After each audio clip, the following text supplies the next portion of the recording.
Olá pessoal, tudo bem? Sejam todos muito bem-vindos a mais uma videoaula. Hoje nós estamos começando, um curso novo, o curso de cuidador de idosos, Então, a aula passada nós terminamos o curso de atendente de farmácia e hoje nós estamos iniciando um novo curso.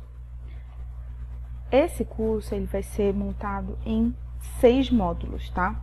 Então, o módulo 1, a gente vai falar um pouco sobre o desenvolvimento do profissional cuidador. Módulo 2, sobre políticas públicas e legislações para pessoas idosas. Módulo 3, vamos falar sobre o processo de envelhecimento. E o módulo 4, sobre higiene e limpeza. Módulo 5, atividades físicas e alimentação saudável. E o módulo 6, emergência no domicílio.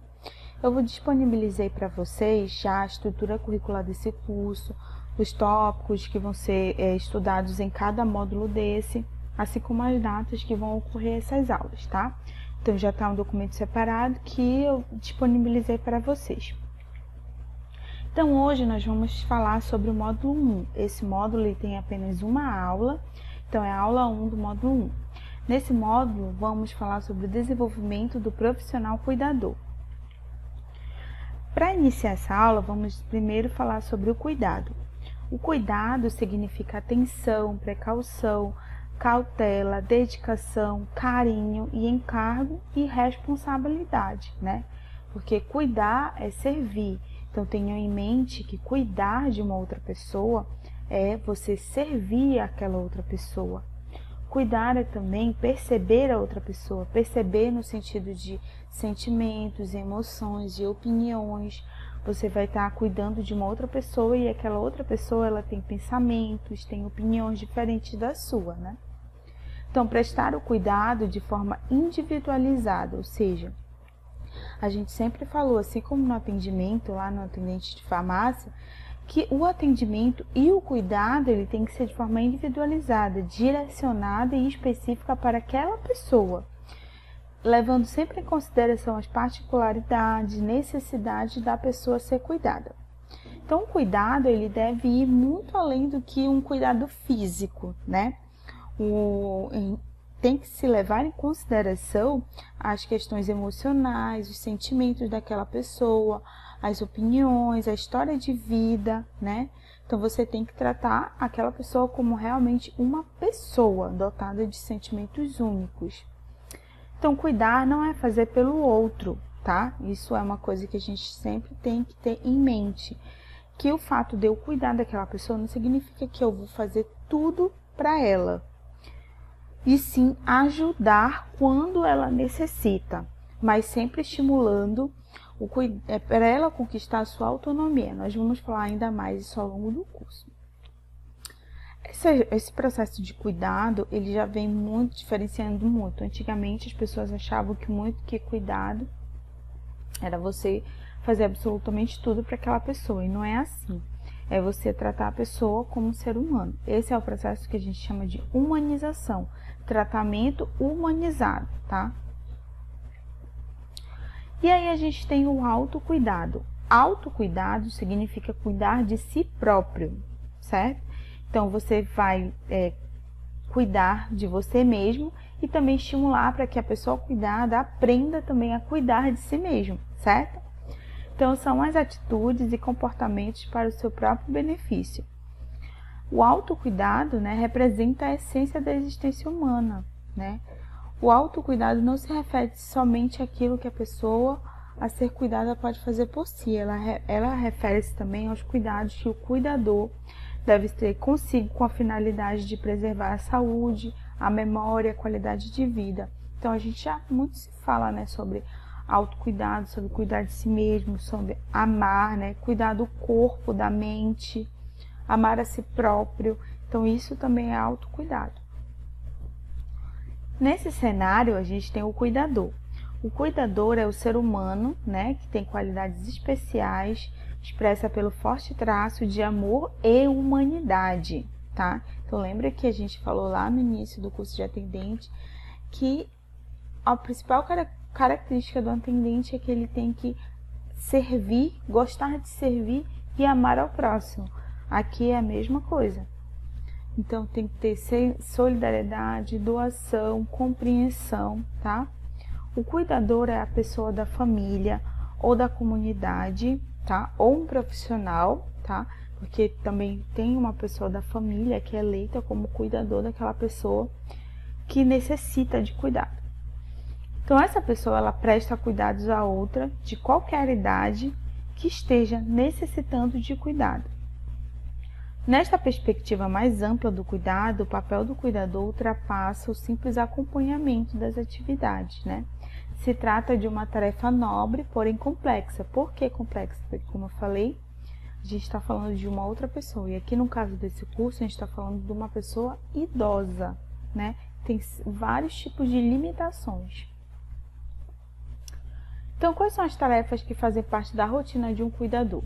Atuar como elo entre a pessoa cuidada, a família e a equipe de saúde, escutar, estar atento e ser solidário com a pessoa cuidada, ajudar nos cuidados de higiene, estimular e ajudar na alimentação, ajudar na locomoção, movimentação, atividades físicas, atividades especiais.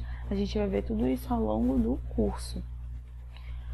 Estimular atividades de lazer, atividades ocupacionais, administrar medicações conforme prescrição e orientação da equipe de saúde, comunicar à equipe de saúde sobre mudanças no estado físico ou situações de emergência, que a gente vai ver também, e outras situações que se fizerem necessárias para a melhoria da qualidade de vida e recuperação da pessoa que está sendo cuidada. Então, a gente tem um relacionamento, né, entre o cuidador e a pessoa cuidada. O cuidador deve compreender a pessoa cuidada. Sim, o cuidador e a pessoa cuidada, elas consequentemente vão apresentar sentimentos diferentes, opiniões diferentes, mas é importante que o cuidador reconheça a opinião, o sentimento da pessoa que está sendo cuidada, assim como reconheça as dificuldades em prestar o cuidado. O que está dificultando, né, o cuidado? Então, trabalhe seus sentimentos, principalmente de você quanto profissional, né? Em relação aos sentimentos de estresse, tristeza, raiva, angústia, esse tipo de sentimento, tá? É importante que o cuidador, a família e a pessoa a ser cuidada façam alguns acordos, de modo a garantir uma certa independência, tanto de quem cuida como quem é cuidado. Incentive a cuidar de si e de suas coisas. Então, como eu falei para vocês, não é você fazer exclusivamente tudo pelo outro, é você auxiliar, mas também incentivar aquela pessoa a cuidar de si próprio, né? Muitos dos idosos vão apresentar uma certa dificuldade de relacionamento, de se relacionar com outras pessoas, principalmente pessoas diferentes, pessoas estranhas do convívio social deles, tá? Mas assim, o bom humor é a melhor maneira de contornar, né, confusões, mal-entendidos e ambientes de estresse. Então, como a gente vem falando ao longo dessa aula, o importante é você promover a independência. Você não tem que ir lá e assumir todas as responsabilidades, né? Até porque a pessoa idosa é uma pessoa adulta, tá? Então, as atitudes e a forma de agir têm uma grande influência sobre o grau de autonomia. Muitas das vezes, as nossas atitudes elas acabam aumentando a dependência da pessoa em relação a outras. Tarefas de cuidar aumentam na medida que piora o estado de saúde. Você entendeu? Então, assim, se aquela pessoa que está sendo cuidada, ela vai piorando o estado de saúde, lógico, consequentemente, as tarefas de cuidado aumentam. Mas se o estado de saúde dela está melhorando, essas tarefas elas também vão diminuindo, é mais ou menos assim. Então, tendem a reagir às dificuldades das pessoas que cuidam fazendo as coisas por elas. É o que eu falei para vocês, né? Às vezes a gente acaba se envolvendo, principalmente em relação aos sentimentos, como aqui sentimentos de pena, de temor ou de responsabilidade. Aí você acaba assumindo todas as tarefas daquela pessoa que está sendo cuidada. Só que isso, né, pode causar uma certa dependência. Pode se fazer com que se preste uma ajuda excessiva. As pessoas idosas necessitam de cuidados, né? Aquelas pessoas com esse excesso ali de ajuda, de cuidado, elas podem acabar se vendo diminuídas, né? E também ver diminuídas suas possibilidades de decidir e organizar a sua vida. Porque, como eu falei para vocês, são pessoas idosas que também têm rotina, que também têm gostos, têm preferências, tá? Então, as enfermidades e o envelhecimento já em si, né, as doenças que aquela pessoa tem, o próprio processo de envelhecimento, já começa a afetar um pouco da autoestima daquela pessoa. A autoestima, como a gente pode dizer, é a capacidade de a gente acreditar em nós mesmos, tá? Então, o excesso de ajuda e excesso de cuidado pode acabar afetando negativamente a autoestima. E isso também afeta os sentimentos de valor pessoal. Então, sempre procure descobrir o que aquela pessoa ela pode fazer sozinha, e aí você estimula ela a fazer sozinha. O que ela necessita de ajuda e de cuidado, você vai fazer. Mas o que você descobrir que ela pode fazer sozinha, que ela consegue, então você tem que estimular ela a fazer sozinha, tá? Para que se ela promova a independência, porque ela tem que se sentir ainda como um ser humano, como uma pessoa adulta que toma decisões da vida dela. Certo? O cuidador e a família. É importante que a família, o cuidador e a equipe de saúde conversem e planejem as ações do cuidador no domicílio, certo? Então, para que a gente faz isso? A gente tem que definir o que o cuidador vai fazer naquele ambiente, qual é o papel da família, qual é o papel da equipe de saúde e como esses três podem se integrar. Então, é muito importante o envolvimento da família, com a finalidade de evitar o estresse, o cansaço e também permitir com que o cuidador tenha tempo para se autocuidar. A gente ainda vai falar sobre isso. As famílias, elas teriam melhor apoio, né, com essa integração de cuidador, de família e equipe de saúde. E aí as pessoas a serem cuidadas, elas poderiam ficar em casa, né, convivendo com seus familiares, mantendo os laços afetivos. Uma vez que a gente sabe, principalmente nesse período, né, que muitos dos idosos ficaram em isolamento, tiveram que ficar afastados de suas famílias, a gente percebe que a família tem um grande impacto no bem-estar da pessoa, inclusive no processo saúde e doença, né, do idoso. E a gente tem o cuidador e a equipe de saúde. As atividades que o cuidador vai realizar devem ser planejadas junto aos profissionais de saúde e com os familiares. Como eu falei, é uma integração, né, do cuidador, da família e da equipe de saúde. Então, vocês têm que ter em mente, né, que as atividades, existem atividades técnicas, né, que são exclusivas para alguns profissionais de saúde, e existem as atividades de apoio, no qual o cuidador vai poder estar realizando. Então, nesse planejamento deve ficar claro para todas as atividades que o cuidador pode desempenhar, quando se necessita do cuidador, quando se necessita da saúde, da família, quando se necessita, por exemplo, do enfermeiro, de um técnico de enfermagem, do fisioterapeuta, certo? Então, as ações serão planejadas e executadas de acordo com a necessidade da pessoa ser cuidada e também dos conhecimentos, principalmente conhecimentos técnicos, conhecimentos profissionais e disponibilidade do cuidador. A parceria entre os profissionais e os cuidadores deverá possibilitar a sistematização das tarefas, ou seja, uma divisão das tarefas para que todos consigam, né, cumprir, atendendo uma demanda de saúde, de promoção de saúde e do bem-estar da pessoa cuidada, né, no próprio domicílio. E com isso, a gente conseguir fazer a manutenção da capacidade funcional daquela pessoa, né, evitando situações mais agravantes. E a gente tem uma outra parte, né, porque a gente fala muito de cuidador, de pessoa cuidada, mas aí a gente acaba se esquecendo de quem? De nós mesmos, né? Então, o nosso tópico agora, a gente vai falar sobre cuidando do cuidador, tá? Então, a tarefa de cuidar de alguém, ela geralmente soma a outras atividades do dia a dia. Às vezes a gente se envolve tanto com o trabalho, não só do cuidador, a gente está falando aqui do trabalho de forma geral, de uma profissão que a gente acaba esquecendo da nossa saúde, do nosso bem-estar, né? Então é muito comum que o cuidador passe por cansaço físico e emocional. A tensão e o cansaço, né, sentidos pelo cuidador, podem ser muito prejudiciais, não só para ele, mas também para o próprio desenvolvimento do seu trabalho, para a sua família. Isso também pode refletir ali no cuidado daquela pessoa, né? Então, o cuidador deve contar, deve definir dias, horários, né? Então, tem toda uma agenda de tarefas durante o dia. Tem que ter um período de que ele esteja para ele, né? Para que ele assuma o seu cuidado, seu próprio cuidado, é o autocuidado. Então, é fundamental que o cuidador reserve alguns momentos do seu dia para se cuidar. Pensando nisso, uma das práticas mais comuns, não só para o cuidador, mas que deveria acontecer em todas as profissões, é exercícios para os profissionais, que no caso, exercícios para o cuidador. Geralmente a gente chama isso de ginástica laboral. É um tipo de ginástica destinado aos funcionários, né, do seu local de trabalho, para prevenir lesões, né, ou outras doenças provocadas pelas atividades ocupacionais, ou seja, atividade do nosso trabalho.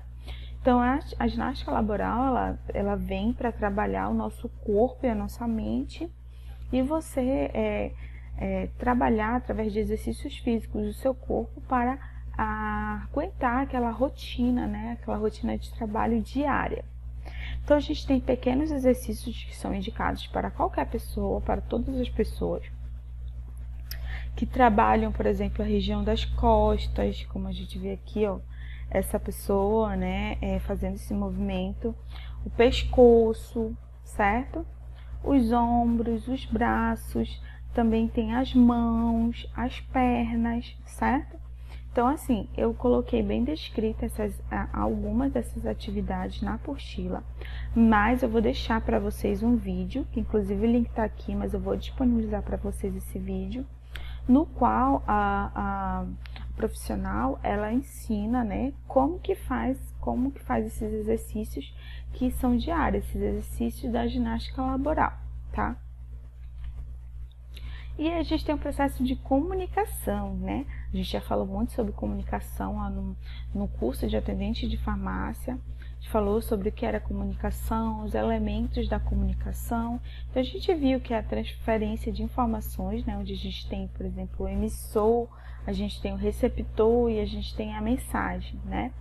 Então, a gente viu também lá formas de comunicação, que a gente viu comunicação verbal, comunicação não verbal, né?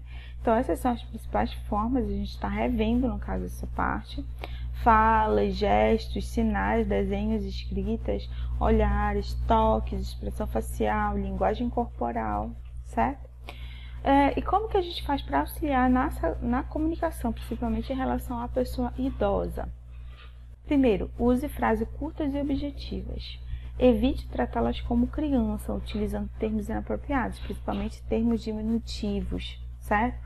Isso na verdade, são termos inapropriados para qualquer pessoa, principalmente para pessoa que não é do seu ambiente familiar, né? Você fazer diminutivos do nome, ou então chamar de vovó, vovozinha, esse tipo de coisa. Então, repita a fala, né? Principalmente quando aquela pessoa não entendeu, ela entender de uma maneira incorreta. Repita essa fala, se for preciso, utilize palavra diferente. Fale de frente sem cobrir a boca, porque muitas das vezes a pessoa ela tem um problema auditivo, mas ela consegue fazer uma leitura labial. Aguarde a resposta da primeira antes de fazer uma nova pergunta. Nunca interrompa a pessoa no meio da sua fala, né? Deixa ela concluir aquela fala, o pensamento, porque senão assim você vai estar demonstrando impaciência. Caso não entenda a fala, caso você não entenda o que aquela pessoa está falando, peça que ela repita ou então que ela escreva, ou se ela tiver uma dificuldade de escrita, faça perguntas para que ela possa responder com gesto, como por exemplo, balançar a cabeça ou fazer um gesto com a mão, certo? Combinando o gesto com ela, se sim ou se não. Diminua os ruídos do ambiente onde a pessoa cuidada permanece, até porque pode causar um incômodo, né, auditivo para aquela pessoa e também isso pode dificultar de comunicação. Procure falar de forma clara e pausadamente. Se for necessário, aumente o tom de voz, tá? Use da comunicação não verbal, principalmente de toques e gestos, para você, né, estreitar os laços do relacionamento entre o cuidador e a pessoa cuidada. Algumas alterações podem dificultar a comunicação e essas alterações elas têm que ser realmente contornadas. Algumas delas, se for observado que a pessoa ela vem desenvolvendo ao longo do tempo, é importante que você comunique o profissional de saúde determinado. É por isso que o cuidador ele se relaciona diretamente com a equipe de saúde. Como, por exemplo, dificuldade para expressar uma ideia, no lugar usar uma palavra ou frase, e ela fica com dificuldade, ou então para no meio da conversa. Não entender ou entender apenas parte do que falam com ela, fala sem nexo, sem sentido, não conseguir conversar, dificuldade para expressar as emoções e os sentimentos, ela acaba aceitando e mesmo não gostando daquela situação. Dificuldade de fala, devido à presbifonia, né, que são alterações fisiológicas vocais que ocorrem com o envelhecimento, e a afasia, que é uma perda da capacidade linguística. Dificuldade de escuta devido à presbiacusia, que é o decréscimo fisiológico da audição com o aumento da idade. Então, algumas alterações de fala, né, principalmente ocorrem devido a algumas situações, né, de urgências médicas, como por exemplo um acidente vascular. Existem pessoas que têm acabam tendo essa alteração na fala. E aí, como é que você contorna essas alterações? Através da linguagem, da comunicação não verbal também, certo? Como a gente já falou anteriormente. Então, tudo isso tem que ser muito bem observado. Lidar com a dificuldade da memória. Como que você faz para lidar? Muitas pessoas têm dificuldade de memória, pode ser por doenças associadas, né, como Alzheimer, mas a dificuldade de memória ela advém com o próprio processo de envelhecimento, né, com a senilidade, isso acontece mesmo. Então, como que eu faço para lidar com essas dificuldades? Eu, quanto cuidador de idoso, incentive a pessoa cuidada a registrar, seja em papel, ou então registrar em fotos. É muito importante também fazer listas de coisas que você pode esquecer, situações que aconteceram no dia a dia, que é necessário registrar. Isso ajuda a organizar também as atividades do dia a dia e não esquecer de coisas importantes, até pra gente, né? Às vezes, quando a gente está muito tarefado, esquece de muito, então é importante que você crie lista de tarefas, certo? Estimule a pessoa a desenvolver atividades que exercitem a memória, tais como leitura, cantos, alguns tipos de jogos, palavras cruzadas, se ela utiliza algum recurso de mídia, também o próprio relacionamento entre outras pessoas idosas, tudo isso que possa estimular a memória. Então, a gente tem algumas atitudes facilitadoras dessa comunicação, né? Atitudes que você tem que ter, você quanto cuidador, para facilitar a comunicação entre você e a pessoa idosa que você está cuidando. Primeira atitude, preservar a identidade, como eu falei. Aquela pessoa que você vai cuidar, ela não é uma criança, ela é uma pessoa adulta, que tem toda uma história, que tem toda uma opinião, sentimentos, tudo. Saber ouvir, observar, acolher, motivar, principalmente naquelas tarefas que você observa que ela é independente. Conhecer a história pessoal, respeitar a privacidade, respeitar a dignidade, ter empatia, ter autocontrole, transmitir tranquilidade e confiança, informar, orientar, esclarecer, estimular a expressão dos sentimentos, desenvolver potencialidades, valorizar todos os esforços e tentativas daquela pessoa, ter afetividade, bom humor, paciência e não julgar, ok? Então é isso. Essas são as atitudes facilitadoras que vão fazer com que você realmente faça o seu trabalho, né, cuidando daquela pessoa com amor. Então, gente, essa foi a aula de hoje. Espero que vocês tenham entendido esse módulo, né, que ele já mais sobre o desenvolvimento mesmo do profissional cuidador. Deixei uma mensagem aqui, né, que cuidar dos nossos idosos é preservar a nossa história. Então, muito obrigada pela sua participação. Leiam a apostila, façam os exercícios, certo? E qualquer dúvida, entre em contato comigo. Então, até a próxima aula. Fiquem bem.